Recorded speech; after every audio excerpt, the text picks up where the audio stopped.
Welcome to Rust Buster's installation guide for GM's 2002 to 2009 Trailblazer and Envoy.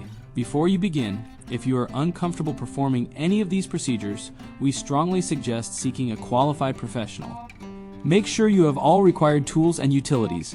Follow all manufacturer safety precautions. Step 1. Disconnect the vehicle's battery. Inspect for fire hazards such as leaking fuel lines or engine components. Repair or remove any hazards before starting. Step 2. Lift the vehicle and support it securely. Remove any fuel lines, brake lines, brackets, or other components from the over-axle frame repair area. Step 3. Hold the over-axle frame section against the frame rail and mark the coverage area. Step 4. Grind the work area free of rust and debris and apply weld-through primer. Step 5. Slide the over-axle frame section into place using the frame holes for alignment. Use a hammer to seat the section snug on the frame rail. Clamp it in place and confirm alignment.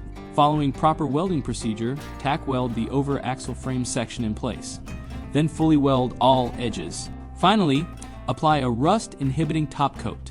We recommend our Rust Buster Rust Converter and Primer Spray Paint. Once dry, reinstall any removed lines, brackets, or components.